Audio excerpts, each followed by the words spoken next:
Begin zinga thian nung che bai buk tura biak buk thiang lima ronin khom zong zong te thina he thole kan lalpa Iswa Krista mingin che bai ka buk cheu Sam zana kan chairman ina min chiar sakta ka tang khanin pathian thu cha kan ngai thadona pathian thu thiang lemi chiarin longai thlang u ram zong zong te lalpa choi moin lim takinaw ro u lom chungin lalpa rong bolula hlasa chungin ma local ro u lalpa chu pathian ni ti shero u min siam tu chu ma chu ni a ama ta kan ni ami tele arantlat na huna beram ho ta chu kan ni lom thu soi chungin na kong khara chuan lu tula fak chungin a biakin hung chung kotla ya chuan lu tro u atne na lom thu soi ula a ming chu fak ro u lalpa chu a thasi a hallelujah angil nei na chu kum khoi na omanga arin om na chu chuan zong song thleng na oma lalpan thumal som ro se hela hian nge lalpan thumin pek ramzong zong khovela ramzong song te hi lalpa choi moi tur kan ni engwangin mo min siam tu ni min tlan tu ni min shuai tu ni kan ma mo zong song min pe tu ni a amma awanga ron om ve chau kan ni rombung som pakhat chang som thum paruka chuan thil zong song hi amma chang amma awang amma atana siam ni thu min shela chuan mishing hi kan ron piang ringot lova borua ka changin kan ron om ringot lova siam tu pathianin uluk takin vaivut changin ama nun na thong e chu adaman harat tholut khanin mishing masaber siama chuan pathianin a siam kan ni awangin a siam te chuan siam tu hi kan choi moi turani tukin si nga hian ngai tuat siang teng utero siam tu kan nei ani ti ngai tu na chang po shelo vei mai lom na chang por shelo mishing kan van tam te lu kan ti sama mole kan lom na ringot ngai tu amma ni ringot in ngai tu a tlana pheboy hi a chuti za chu sum ka dek chua ka nga sarkar na ka thoka nga lo ka ne nga in ka ne nga nuam satakin ka omang ti ringot ma ni tan ringot anung hi kan van tam em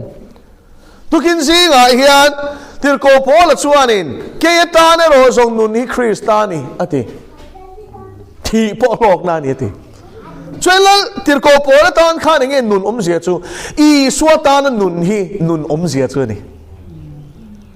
ko na tu I swatan kan nun lo chuan mo kan nun hian om zia pakhat ma nei lo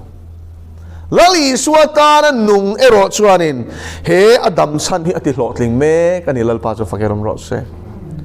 lali swatan nung te hian siam tu an choi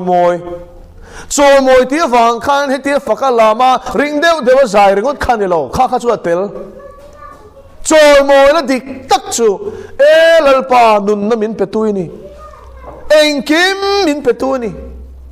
fa te po min pe sum le pai po min pe e le bar sil le fen om na turin min pe chu mai chu ni lo chatuan nun na min pe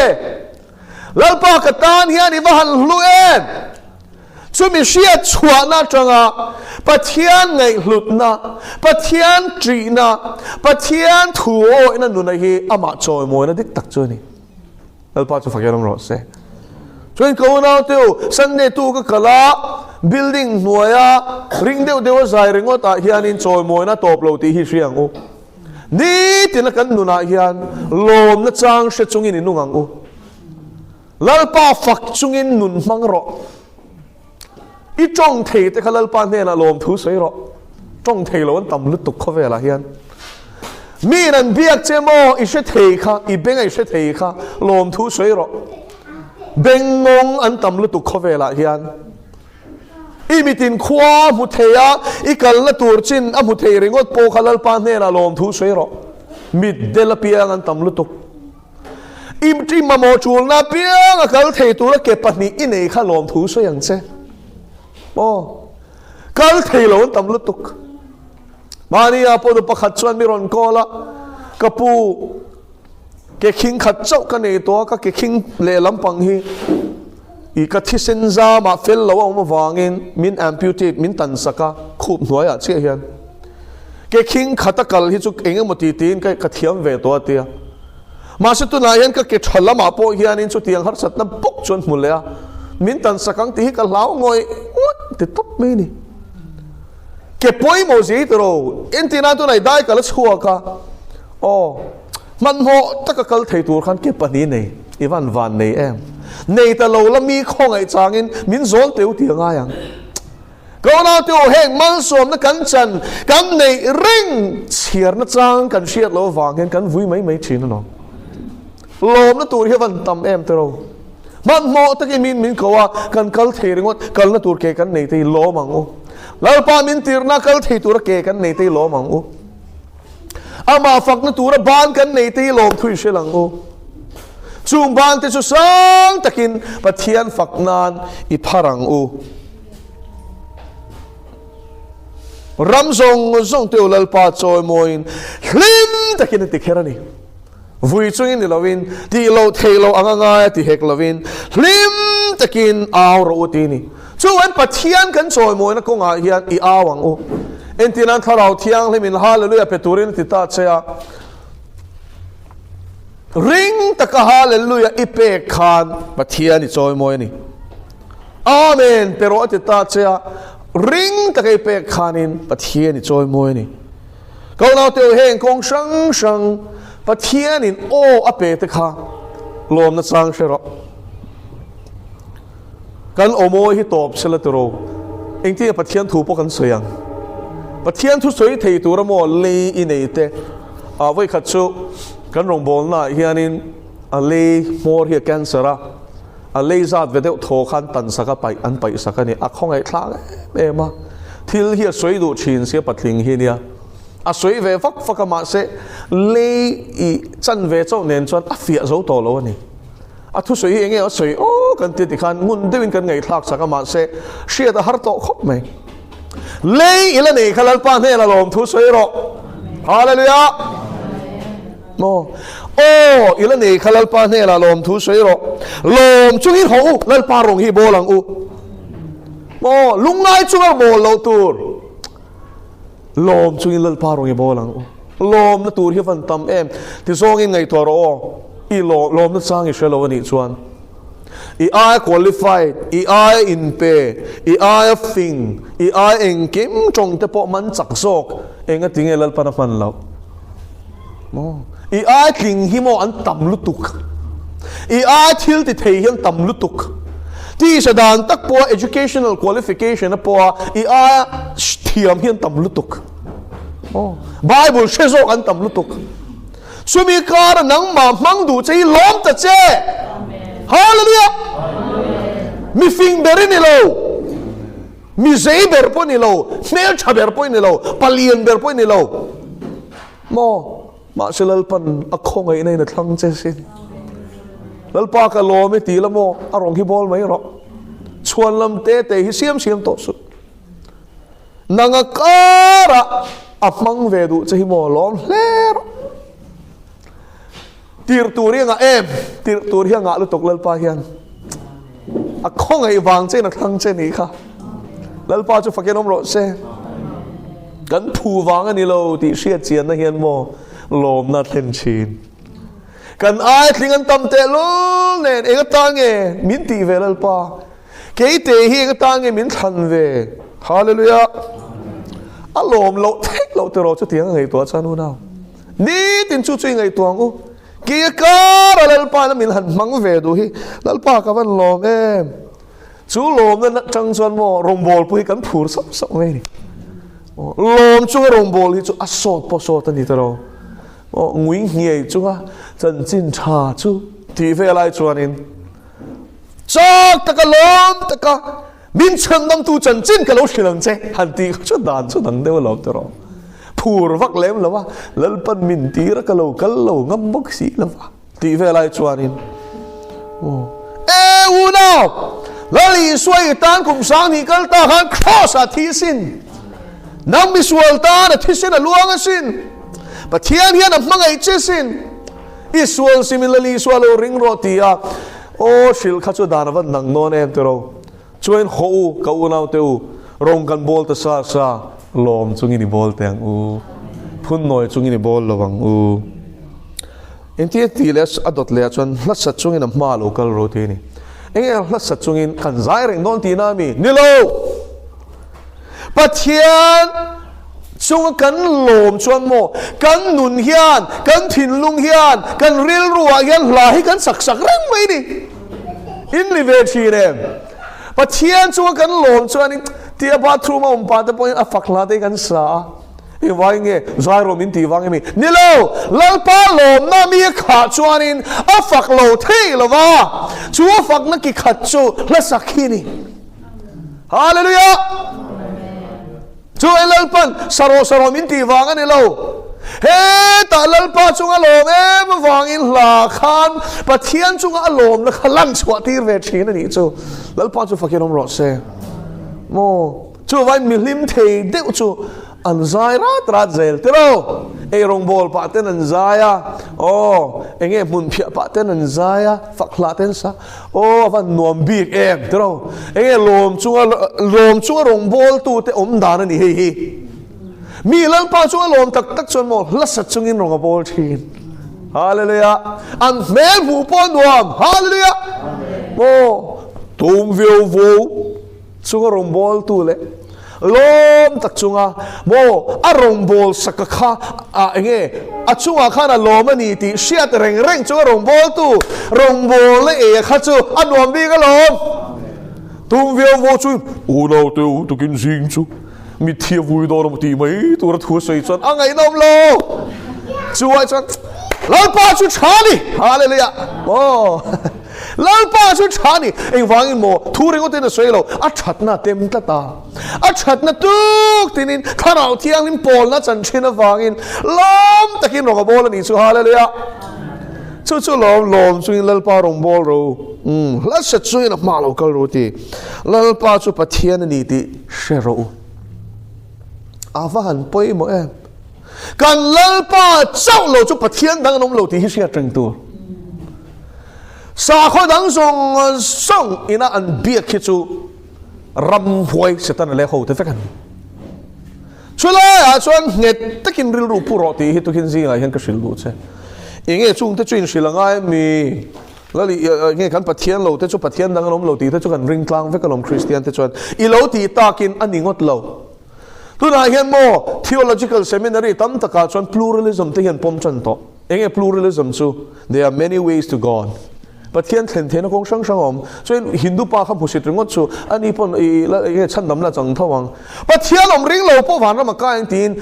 Pope Francis te phei chuan in thun chuan in kha mo chu vai Christian in ti he in ti ro Bible thu pom le pom lo hi kanom tat to lali suwa chau hi kong ani ti tu hi chu kan tlen tial ani mo an thiang zau tel chung kara chon ding ke tang che lalpa chu fakinom ro se pathian chau choi moi ro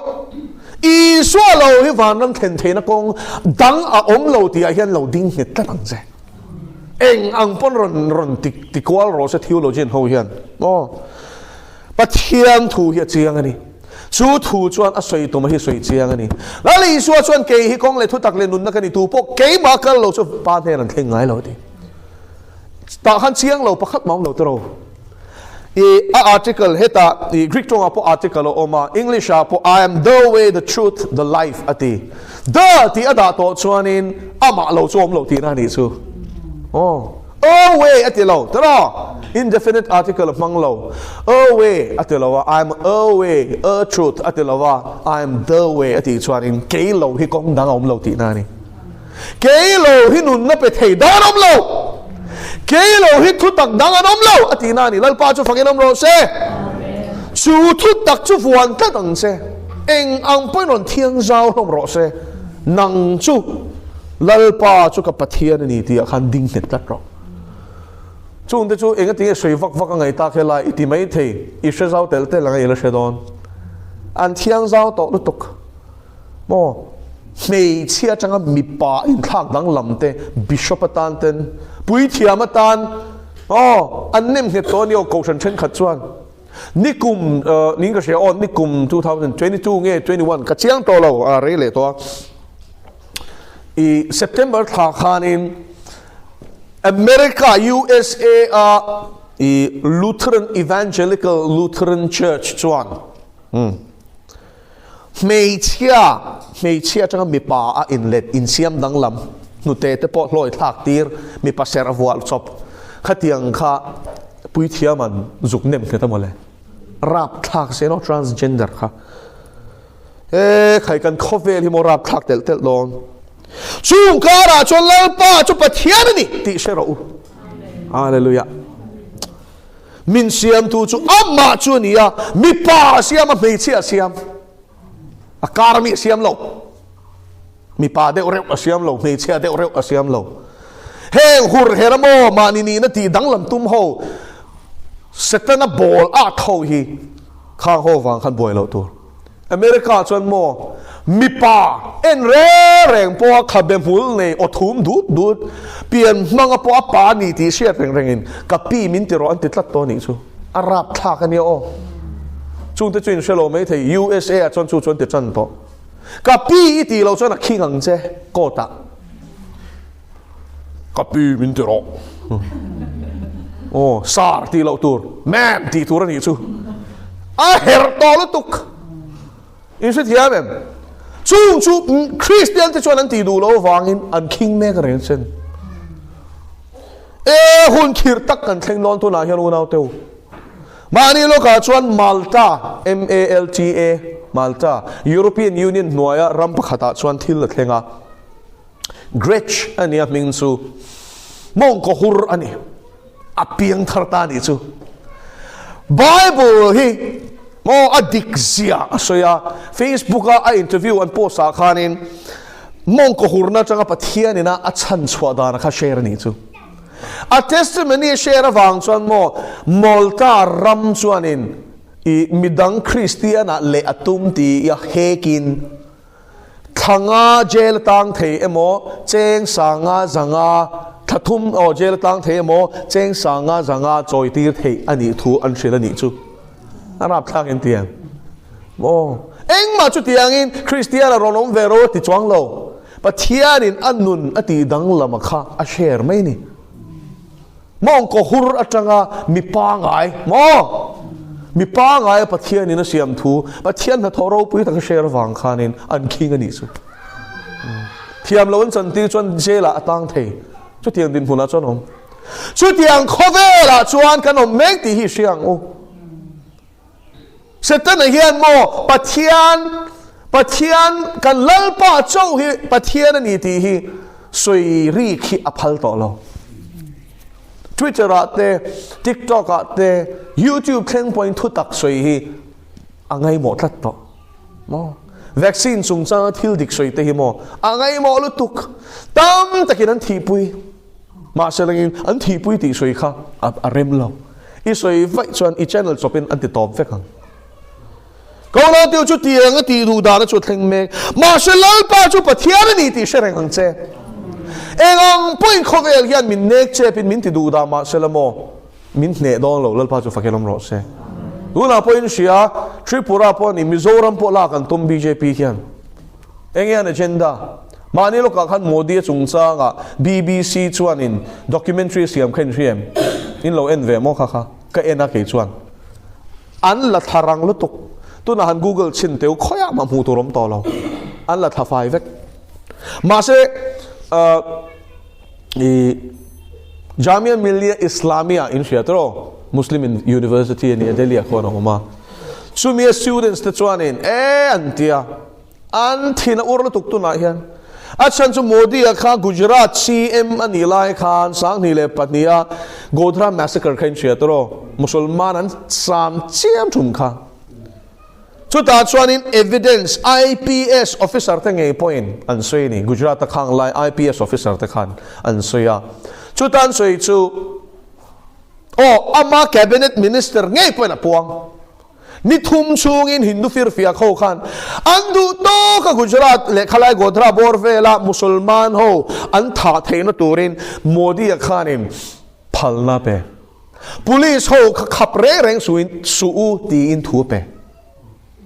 arab tha ka sin musulman nu rai puan kan pot chu kan chan som ani chu a chan som tu pa nge chuan uang thuang taka a soi lai te kha record on vek video record on vek documentary a chuan an entir vek an lim lu tuk musulman nu chmo kan phi chua ka chemin kan sat som ani kha ati an nuwa chuan engemaw tin khatiang mei soi oi lo tur arin tlak lo an tia an phan a sal tuk mà sẽ khang zong khá đó cái này lâu thì hiện chiang anh ấy chú tiếng mishing rap thác chú tu này hiện in India Prime Minister Antonia state level là tiếng ngầm khamo India level national level là hiện tiếng ngầm lâu hiring su parou thap anh ấy vang tắc hiện in BJP po hiện lal tir tin aphe na chun setan na lal tir a setan na lal ram din tur hiện hepa hi a ring zo tin ani chu anu na wrong talk poi saka nei lo to ka ti na ni hatiang poi soi lo nu nau tar noi menge an Muslim community atanga an MLA Gujarat MLA pakhat po abang to ning ka she khamilai khanin I nge Muslim ho kha an beina sal tu kha Hindu kha khan chu pa chuanin khang ho ka chu khoi to chu du le ke ma himin khoi ro tia azuk chuka an thatan chan som vek chun pa changa chung chu ni thleng chu mo rap thang la tuk chung song chu mo dia rem ti na noya thleng vek ama tak chu te langi nei alan do mi lo phakar la tuk ma se police ho khamo khapa phal lo re khap re reng su Hindu ho kha du to kin che ro se ni thum chung chu du to kin che ro se ti chu BBC in documentary siama an the da ma se internet ta tengnan la thafek modi mo hum halan tum heng ho hian masih ini ayan hetiang mifir fiak kan India rama aron lal hitil dangan nilaw fiak na huna thleng non pathiang thu hian min shila lom tero thu pon bung ni ange soi mo ni som chung sheo mi tuarang thi khain ri rom ro ti chuan nun na lal khum ka peng che ti ko na tiu nak tu ka hian hela hian BJP hi ron lutin nang ni ho hi Christian siamin tum ai biak in ten sa chan som don cheu an ti point min chan som mai ro ti top mai to lal pa cho fakelam ro se mo he tak sai ti bo ral thei ma se kan tharawan khoi thei lao chu wan ka unau thi thleng lo rin amang che I sahim na turin lal I soi phatani chon mo I taksa chu hi mangai tharau chu chatwan shampuna kala chu wan lal I soi phat mi su chu kan in cha lo kan ni ka unau teu zora ma po hian communist an lu don hei lal pan min au tir tam tak chuan an oi lo tam takin an oi bok mo chung chuan kan ram hian ron thian fai don pathian man ro mai ni mo China khal ho tur ni lo pathian chau ho tur lal pa chu fakelom ro se China ral lian hi kan lau lo mo pathian nung ku ta tlu khini lo tur chu China kha man ro pakhat chaw lo tram te shi te ram sakol te man ro danga nga lu tuk lal pan khang ho kha mang tel non bo cho pathian nung kutal ta cho tuinge min chan suwa kang tero China kut kha ilo pum pela ni pon tram mangna ti lum tho an se cho pathian ni na ko san ho te thiang lim to don cho mi tan cho na lom BJP po hi an ron lal kan rama hian an lal don te kan min shel thap politics ka ngai lo I newspaper tak ngial po chung lai chon lal pan min ser shanga TV ka ngai lo newspaper ka chiar ngai lo wa pathian nen kan in pola chu me ma sere newspaper kha en kha lang tap me tu kha chu Delhi kha chuk thla khan kan en che chu Lok Sabha elections zom don ti hi ka zuk chiara front page a khan chuan tharau thian min miron shela BJP an lal don ti min shela ni chu ba ka in zui to chuang lo an nuwa an tlin to nuwa khana result khamin zuk en tir le chat hey ka mo tak kimiron en tir thian ni chulal pan zuk en le chat an kling em le khana ni khatro BJP rengot khan in Lok Sabha a khan in seat somruk panga mo somruk panga ti je chu seat somruk panga che ni lovin 65% za a somruk panga a hau NDA ang pon ni lovin ama BJP ngau khan 65% seat samo majority nei chiang le to adu tu arel thei kan dan thei mo to na hian ti dang lam don shero Indian constitution hian ti dang lam don ti khan thiam takin an agenda an hindutwa agenda India ram himo hindu ram siamantum sa kho dang zong zong hi so nok min televek don chu ta chuan hen hindu fir fia khowina tu man nei chu hindutwa agenda hi toy teng ka sil lon chewa hindutwa agenda hiingen thil tum heng ho hi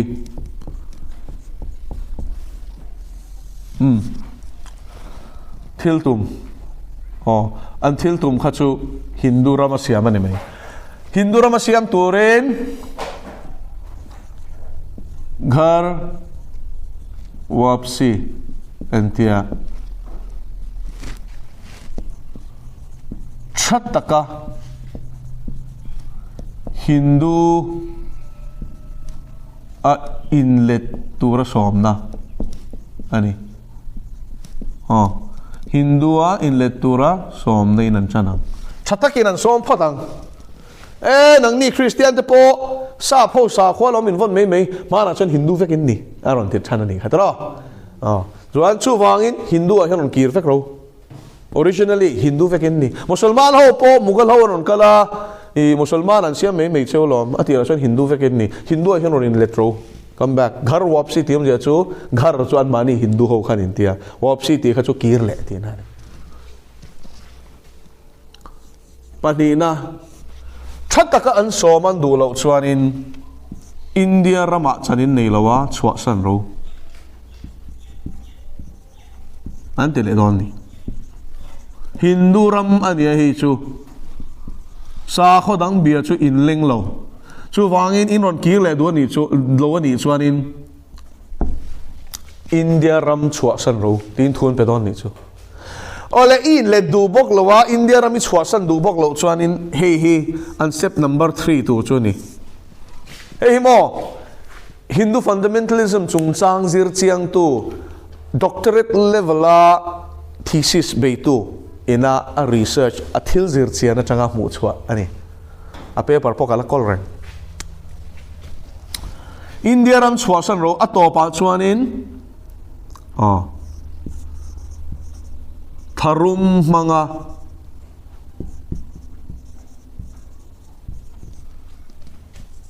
ti hlum sumi ken ko tu chuanin RSS andin in setro RSS hi Rashtriya Swayam Sevak Sangh sipayang chen heng hoi training an pe kuta in be dan te ngun nam man dan te silai engkem sipayang chen training an pe chu wangin India ram sa khodang song Christian chaw ni lo nia Musulman te po Buddhist te po nia Zoroastrian te khang Hindu ni lo zong kha chu le lo ki ro le Hindu ramani India ram hi chu Hindu tan ania chu wangin Hindu a hian ron le tro le mana chuan pile Putin sa khodang pon lama mi sa khwan lo vuana ma se Hindu vekin nia chu ta son ki le ron tianga that takin an somang hetan som hlotling zo lo ni chuanin in tan India ram amhunom lo chuak ro le an tiang in le du bok lo wa ich khwa san du bok lo chuanin that ro le thithiam Godhra Gujarat athil tiang kha India ram a hian ti tu mani he pa hian achan chu in sia tur chu I Vishwa Hindu Parishad hi an mother body ni ta chuan BJP chu political lama I chan la turan an buat se ni RSS hi chu tharum tho turan buat se ni in thiam ma se an thluak chu Vishwa Hindu Parishad kan ti hi ni khavel pum huat Hindu in zom khom pol khang ho khan in engkim man ngai to achan chu an alo ni India ram hi Hindu ta chaw ni bik lo tian sheveka nge constitution apo sa khodang hum halna tian shia chu wangin heta legislative anti rural khola khanin an mi le sa te an da phota chu ta chang chuan dan hi zoi ti dang laman tum chu thiam ma se chu mi tan chuan election a khan an thlin ngai chu wang tak chuan BJP khan in politics lama khan nat takin man lata tlinan tumta kum tan takan tling thelo tro ma se an tling tuna phechanin tling chiang em mai ni an du an pass thei tro Lok Sabha le Rajya Sabha hian majority nei ve chuan an ti dang lam du chuan kan constitution poi an rewrite thei vek in thiam thiap takin chu tiang ti tu chuan mi thiam rual ดานเชมีที่อันรวยนัสลุตุกเฮ้ยเนี่ยทุรุกส่งสวยเร็มหรือว่าอามาโรจูเฮตียงโพลไงตัวตุโพลอัตเตลไงฮิอันชุดเตียงจวนอันเรลล้อมตีดานเชมีอันรวยอ่ะอินเดียดานฮีอันทิลตุมติโลติงตัวระตีดังลำดานซุงมิเทียมรัวดานเชมฮูฮิอันอันทั่วกันวอร์วิร์แม็กโอ้ส่วนเองกิมทิลเองกิมไม่หิมตีดังลำมันตัวตินข้าเฮตีตีตัวบิลเทียมแต่กินตีนั่นตัวน่ะพอเองตุนนายาดานันปัสค่ะuniform civil code นั่นตีค่ะอินเสียตรอเอ็นที่อันคริสเตียนส่วนอินเนดานกันในช่างเวกมุสลิมปนนั้นในช่างเวกโมโรจุนตีดานเตแอร์ชิปจงสร้างเตตินนูไปอินเชนจงสร้างดานเตกันในช่างเวกมาเสกข้างกันในช่างเวกค่ะฮินดูดานน้อยมินคุงเวกันตุงอินฟิเทียมจู่อันเชตียมาพาร์เลเมนต์ปกคานินอันดูเราลุตุกมาเซลังอินอันดังเจ้าเราโอ้อันดังเจ้าเราฉันจะไม่ยอมที่อันนี้เสียอันดูด้านที่มันพาสโดนจามูอินคัชมีร์นะ special status อันนี้แต่ค่ะนี่ขัดอันหลีสักนี่ค่ะมีปุยลุงอ้อยเรากงโจแต่ค่ะเองมีเดียไม่น่าตาลันเราค่ะ WhatsApp เองก็มองกรุ๊ปอะค่ะนี่นั่นตาหลังเสียว่าลุงอ้อยเราลุตุกมาเซลังอินค่ะนี่ไหมตัวไหนที่มองอินทินัน notice แต่พอเฮียนินเองinner line permit ที่มานะสุรคาร์ชายน่ามินหุมหัลนานฉันสมัย minority กันเนี่ยมินหุมหัลนานด่านเสียมแต่ค่ะนี่ขัดทิลทัวเฮียนันอันรีบเทฟเฟกตีเสียตัวอันละติดโดนเฮงฮิจูไว้เองที่ส่งไปจู่เนี่ยโมฮินดูยันที่ยันจวนไว้ขัดอินเนอร์ไลน์เปิดมิดันที่จวนไฟฮอนันลูดป๊อปปังสุมันงาโรปุยเสียอันดูไล่รามันเร่งอ่ะโมจวนมินซีมรันลอนมันเนี่ยข้าสิโฮพวกกันอันอยากคู่มาเซ่เฮ้ยทริปุระเตปนี่ฮีบังลาเดชีโฮเฮียนินอันหลัวลันโตฮิตโรเดบร์มันโฮตุจูไมนอริตี้นี่โตโซกันมานี่ระมังเงยขันอันมานี่ระมันเนี่ยเฮ้ยมาเซ่ข้านี่ไหมเตียงข้ามินซีมรัลเฟกะอันทุนไว้ได้เห็นตับอันทั่วเราจุโมด่าชัดข้านี่ไหมก็น่าเที่ยวเฮหุ่นคิดตักเฮอันเข่งเมกมาเซ่จุดตักชวนกันหลุดน่าดูชูตุขัดชูข้ามี BJP อันคลิงอันนี้ที่ก็เชียร์ตุขันก็ไอ้ใจมันกันเนี่ยรวมบุ้งสองปฐุมข้ามีตุขันกับเชียร์นี่ชูรวมบุ้งสองปฐุมมาชวนโรเรลตุจะถูจอมโรเรลตุมาฮีมานี่ที่ไม่แต่งปัทยันรวดเราวันอมเราที่ข้ายินเสียกตานี่ตัวโรเรลตุที่ปัทยันรวดตันนี่ถูกข้ายินเสียกบุ้งสองปฐุมกับเชียร์สี BJP อันคลิงบกสีแล้วปนันคลิงโดนที่มินเราสิโลกข้าอดีตนักขับพุตานี่ซูเป็นแล้วปัทเราเงี้ยนี่ที่ข้ามาเสลัยก็ถิ่นลุงขันเฮลตานี่ซูอาจารย์จูให้ตัวนักสวยอังคันอันทิลตุมกันแล้วมินเชียร์เชียนที่บกสีแล้วปันคริสเตียนที่มินทัดมีเฟกันตุมที่เขาเชียงบกสีแล้วปันเองก็ทิ้งให้เตียงสุรคาร์ที่อิลลตีปัจเจียนี่นั่นลตีเราจะนั่นลเทเราที่เขาโรมันเจียบกสีก็ใช้เทียมตลอดนี่ซูก็เฮลนี่เบอร์ซูแล้วปันทิ้งให้พัลให้ก็ตีนี่ก็บ่อยขบมาปัจเจียนที่อันนี้เราจะนั่นลเทบกสีเราแล้วโดนที่มินสิโลบกสีถุยนั่นนี่จุดตักชวนลปันมินเชียตีตาจูกันอินเดียรามาคริสเตียนที่อันตุเชนัสโตลุตุกะมินไก่หารนานแห่งฟิลฟิอาเขาเฮียบังดอนการรับฉันนั้นสัจจีเขาฉันห่วงช่วงเอ็นเชียนก็มิดเงี้ยกับหมู่นอตอินเดียยูพีเวลากันคลาเขาฉันช่วยตุลกตักที่ขันกันสุยา CNI พาสตอร์อินาบิกอินมุนอัดชุดเบกัดอเป็นฉันนัวปัวอัดชัวสันดูเราเสียจุดตันเอตุม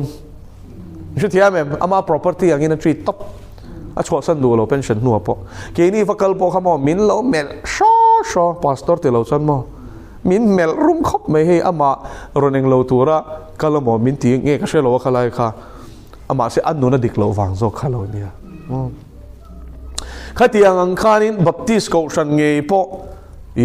เงี้ย North India Baptist นี่ชุกติข้างนี่เงี้ยทุบไว้สมงั้นชัวกันนี่ก็ฉันเมมเบอร์เงี้ยก็ฉันรำอันสุรับทางกันเนี่ย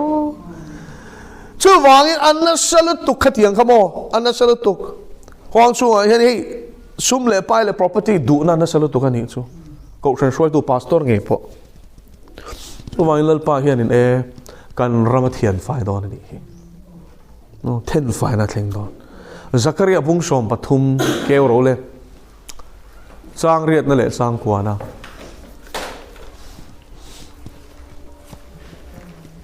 Zakaria bung som pathum chang riat le chang kwa kha an chia rol te le Zakaria bung som pathum chang riat le chang kwa zong putem Zakaria chumo he ta mathaya ma deuh chau khaniang Zakaria malakia thutlung hluya bun nu berdot chekha mathaya thang khan kewle to lai mu ol samzo ka Zakaria bung som pathum chang riat le chang kwa kha kan keu to chuan in chia rol don te ole chia ro le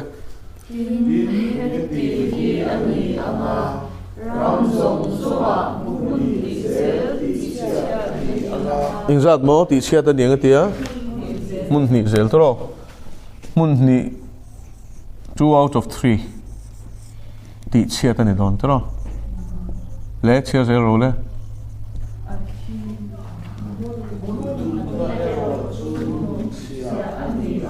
mun thum na ro chu nu chia niang 1/3 kha nu chia om je chu lal pan hum don nu chia ole chia zel ro le anh in mo phiang he hi min min ani tani chuan chia chia ro le